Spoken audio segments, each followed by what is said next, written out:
I এর সাথে M বসে, ওকে? হি আর শি এর সাথে ইজ বসে, দে আর উই এর সাথে আর বসে, প্রেজেন্ট ইউর সাথে আর বসে, প্রেজেন্ট। ঠিক আছে, বুঝতে পেরেছি? কোনো প্রশ্ন আছে তোমাদের দুজনে? আছে? বলো কি? আমি বলেছি না আই অ্যাম এ গার্ল। আচ্ছা, আই এর সাথে কি বসেছে? আমি এখানে লিখেছি না he is an intelligent boy. He এর সাথে কি বসেছে? ইজ। আমি এখানে লিখেছি না we are best friends. We এর সাথে কি বসেছে? এই বলেছিলাম যে আই এর সাথে এম বসবে, হি শি ইট এর সাথে ইজ বসবে, দে আর উই আর ইউ এই তিনটার সাথে আর বসবে, প্রেজেন্ট। এই বলেছিলাম। ঠিক আছে, এখন বুঝছো নাকি এখন প্রশ্ন আছে? তুমি বুঝছো? আচ্ছা, তুমি বুঝছো? হ্যাঁ, এবার ডে দিয়ে দেখো, ওকে?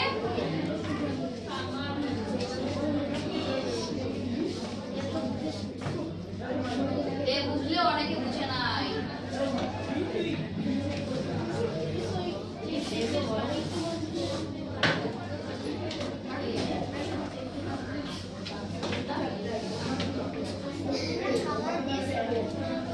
মনে আছে আমার, মনে আছে।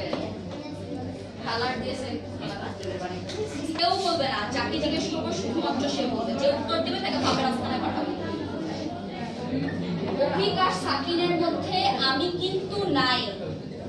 তাহলে যখন আমি নাই এবং একের অধিক মানুষ আছে তখন সাবজেক্ট কি হবে সেটা বলবে ইয়াসিন।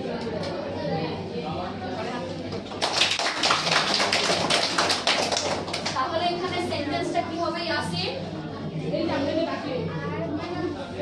Very good.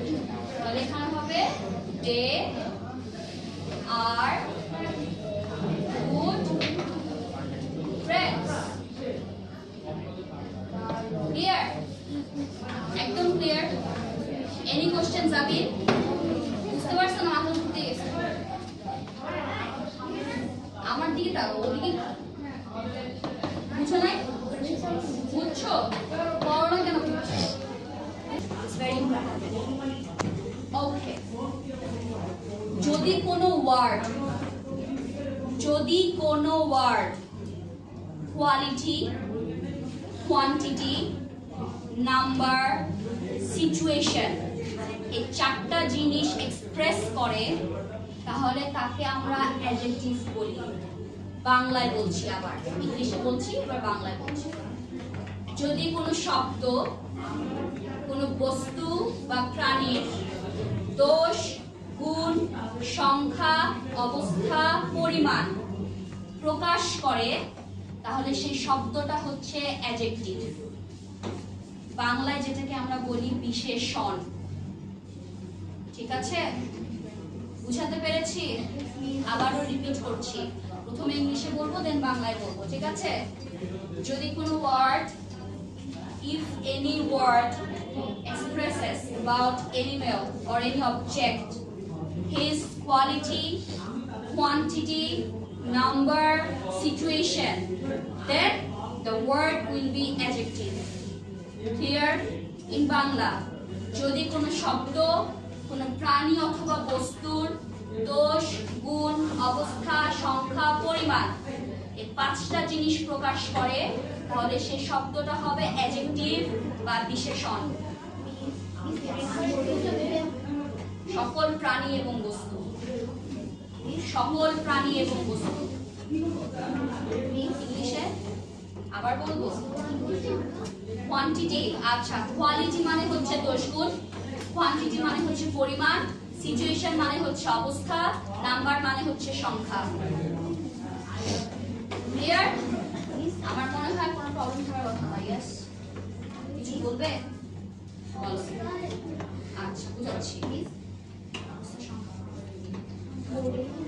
বোর্ডে লিখে নিব। Yes, is beautiful. নো, লিখবে না। she is beautiful. এখানে কেউ বলবে না, যাকে জিজ্ঞেস করবে সে বলবে সেটা কি মানুষ না বস্তু? বলো। এখানে she কোনো মানুষ নাকি কোনো বস্তু? মানুষ। Okay, very good. So she is beautiful মানে হচ্ছে সে সুন্দর। তো কেউ যদি সুন্দর হয় নাকি তার গুণ না?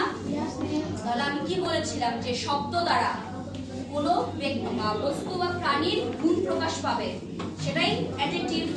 তাহলে বিউটিফুল দ্বারা এই মানুষটার গুণ প্রকাশ পেয়েছে না? সো বিউটিফুল হচ্ছে অ্যাডজেক্টিভ।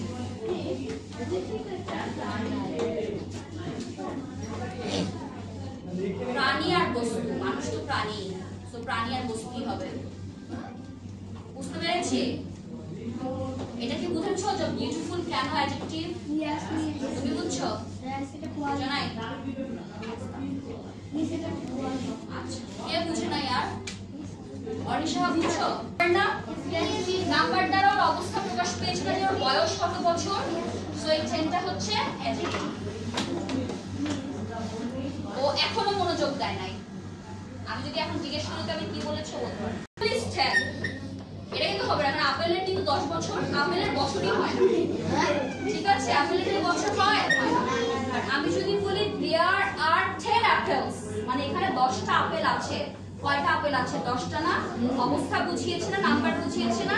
দেন এখানে 10 হবে is weak number। হ্যাঁ, weekly no, weekly slowly add for পড়া বসতে সব।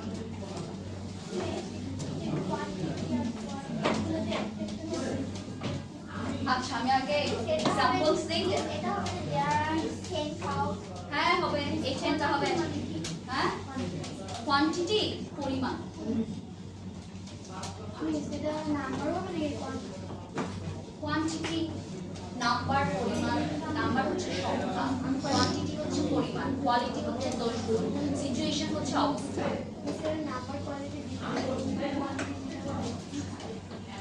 ঠিক আছে, আমরা এখানে এগুলো লিখি।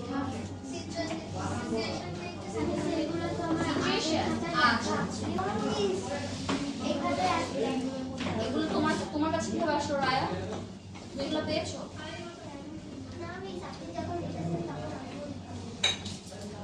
কয়টা লিখেছো? 4টা? আর নাই? আমি তো আগের বছর কথা বলছি। আগের খাতায় সবগুলো লেখা আছে। তাহলে আর লিখা লাগবে না। আচ্ছা, ও হচ্ছে অবস্থা দিয়ে একটা সেন্টেন্স বানাতে বলেছে। আমি যদি বলি